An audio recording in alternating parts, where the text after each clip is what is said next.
Mother of democracy. कैसी police हो आप? कैसी पुलिस हो? मार रहे हो आप लोग, कपड़े मार रहे हो आप लोग। अरे तो लेडीज को इसका मतलब थोड़ी नहीं मारोगे, यूनिफॉर्म के अपनी दोस्त जमा रहे हो क्या? इस देश को संभाल लेना, वरना 75 साल बाद कोई गंवार इसको धर्म के नाम पर बांट देगा। यह प्रोटेस्ट क्यों हो रहा है? सीजेपी क्या है? कॉकरोच जनता पार्टी कोई रजिस्टर्ड पॉलिटिकल पार्टी नहीं है। यह एक पॉलिटिकल मूवमेंट है जो जनता के गुस्से और बेरोजगारी के मुद्दे को उजागर करने के लिए बनाई गई है।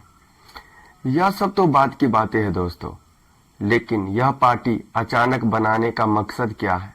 क्यों बनाई गई थी यह पार्टी?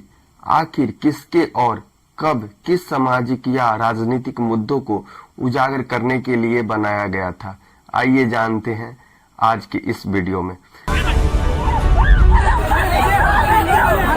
अच्छा अंदर अभी और मारेंगे, ऐसा धमकी दे रहे हैं। ये है democracy is one of our sacred and shared values.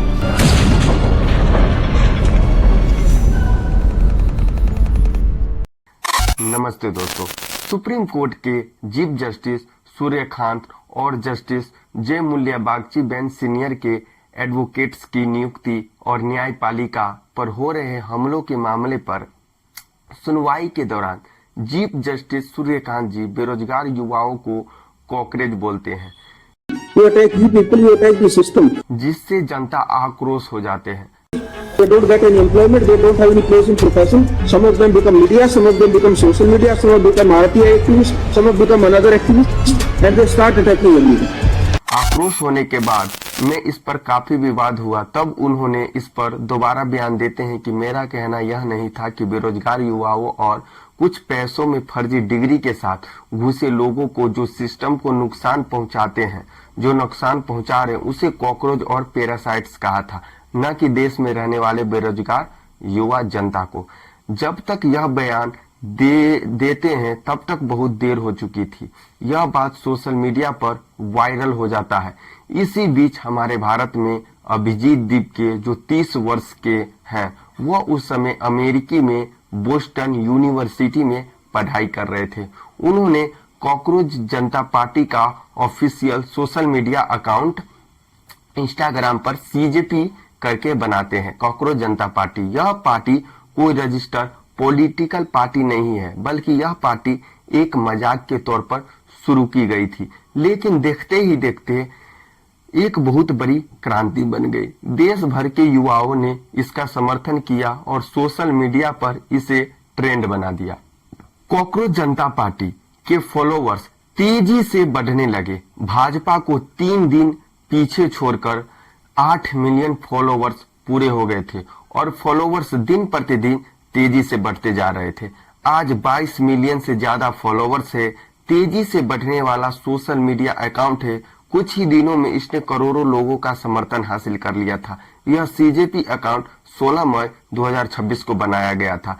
उससे पहले 3 मई 2026 को नीट की एग्जाम के दौरान पेपर लीक हो गई थी, जिसके कई सवाल असली पेपर से मेल खाते थे, जिसके बाद एनटीए नेशनल टेस्टिंग एजेंसी ने इस एग्जाम को रद्द कर दिया। इस मामले को सीबीआई को सौंप दिया गया। जांच में पता चलता है कि एग्जाम से 15 दिन पहले जयपुर के 2 एलिजेंट मास्टरमाइंड ने महाराष्ट्र के नासिक में एक प्रिंटिंग प्रेस से पेपर लीक करवा लिया। जयपुर से हरियाणा के गुड़गांव तक एक डॉक्टर के पास भेजा गया, फिर सीकर के कंसिस्टेंसी कंपनी में पहुंचाया गया। इसके बाद व्हाट्सएप के 400 प्लस मेंबर का प्राइवेट माफिया ग्रुप था, उस इंडिया के कई जगहों पर पेपर लीक किया गया। टेलीग्राम पर तेजी से वायरल हुआ और नीट पेपर लीक का असली डिस्ट्रीब्यूशन हब बना। नॉर्मल स्टूडेंट के साथ पेपर को बेचा गया। इसमें 22 लाख प्लस स्टूडेंट इस एग्जाम में शामिल थे जो डॉक्टर बनने का सपना देख रहे थे। वह डॉक्टर जिसके हाथों में वो लोग अपना जिंदगी सौंपते हैं। पेपर लीक और एग्जाम रद्द होने के कारण सभी छात्रों की मेहनत पर पानी फिर गया।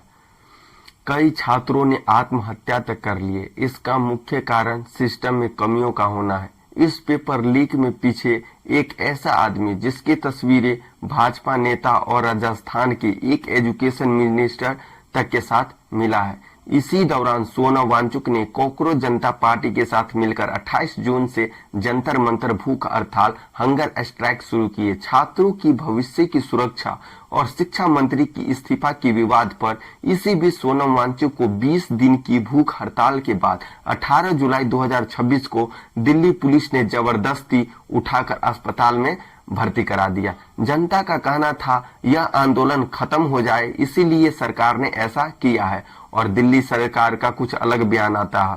उनके स्वास्थ्य बिगड़ने की वजह से उन्हें अस्पताल में भर्ती कराया गया। यह कार्यवाही अदालत के आदेश को ध्यान में रखकर की गई है। दिल्ली पुलिस ने जंतर मंतर से अनशन के 21वें दिन जबरन उठाया है और वो दिल्ली के सफदरजंग अस्पताल वहां उन्हें ले गई है। यहीं पर इस प्रोटेस्ट का टर्निंग पॉइंट आता है। 20 जुलाई को अलग अलग जगह से छात्र इस आंदोलन को पार्टिसिपेट करते हैं। इस आंदोलन के दौरान छात्रों के बड़े प्रोटेस्ट हुए। इसको रोकने के लिए दिल्ली पुलिस भी आए। आदेश में एक दिन पहले ही तैयारी में जुट गए थे। वहां पत्थर से भरी ट्रक लाया गया और ईंटें आई हुई हैं और एक टूटी गाड़ी, जबकि दिल्ली पुलिस ने चारों तरफ रास्ता ब्लॉक कर दिया गया था। यह गाड़ी कहां से आई? लोगों का कहना था यह प्रशासन द्वारा आंदोलन को बदनाम करने के लिए प्लान किया गया था। इससे पता चलता है 20 जुलाई का यह प्रोटेस्ट कितना भयानक होने वाला है।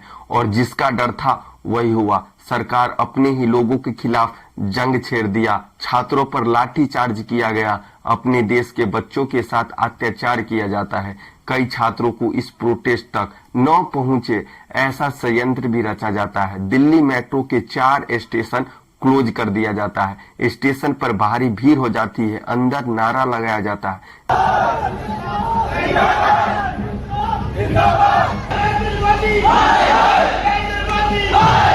जिसके कारण बैरियर से कूदकर लोग वापस निकलने लगे। इस प्रोटेस्ट में पुलिस आंसू गैस के गोले भी छोड़ते हैं। कई छात्र घायल हो जाते हैं। सांसद चलो मार्च के दौरान कुछ अलग अलग देखने को मिलता है। गैस के गोले डाले जा रहे हैं और लाठी चार्ज की जा रही है। आप एकदम दंगे जैसी रिपोर्ट हो रही है। देखिए देखिए देखिए देखिए देखिए देखिए देखिए देखिए देखिए देखिए देखिए देखिए ये क्या आंसू गैस नहीं है। और देखिए देखिए जाने लोग देखो नॉर्मल जाते हुए लोगों को पीट रहे भाई, नॉर्मल जाते हुए। आप इस वीडियो में देख सकते हैं कि किस तरह सिक्योरिटी गेट ब्लॉक करके खड़े हो जाते हैं। इसी बीच हमारे प्राइम मिनिस्टर मोदी जो पार्लियामेंट बिल्डिंग को छोड़कर निकल जाते हैं और इधर छात्रों पर अत्याचार हो रहे थे।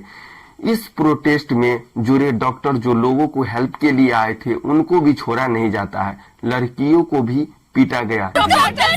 हम शांति से हेल्प करने आए थे, हम नारे भी नहीं लगा रहे थे। उन्होंने बोला तुम्हें बुलाया किसने? डंडे मारे उन्होंने हमें। यहाँ तक कि छात्रों को अपने चप्पल छोड़कर भागना पड़ा।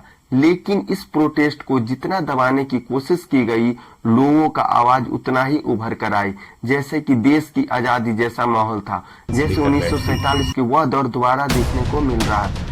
और यह प्रोटेस्ट देश के कोने कोने तक फैल गई। कई जगह पर यह प्रोटेस्ट देखने को मिला। लखनऊ, इलाहाबाद, अहमदाबाद, कोलकाता, मुंबई, बेंगलुरु, गोवा, अरुणाचल प्रदेश, यहाँ तक कि बिहार में भी यह प्रोटेस्ट देखने को मिला। तो दोस्तों अब बात करते हैं यह प्रोटेस्ट छात्र द्वारा आखिर क्यों हो रही थी। बस एक ही मांग थी, एग्जाम में चोरी न हो और एजुकेशन मिनिस्टर धर्मेंद्र प्रधान की इस्तीफा दे।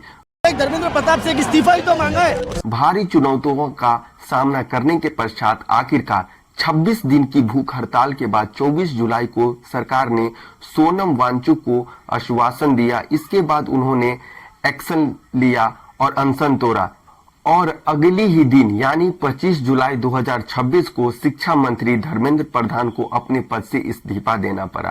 मेडिकल सीट था वो आज बढ़ के 1,08,000 मेडिकल सीट हो गए। तो दोस्तों अगर जनता चाहे तो सरकार बना भी सकती है और गिरा भी सकती है। तो मैं सरकार से एक ही बात कहना चाहता हूं, ज्यादा तानाशाह मत करो।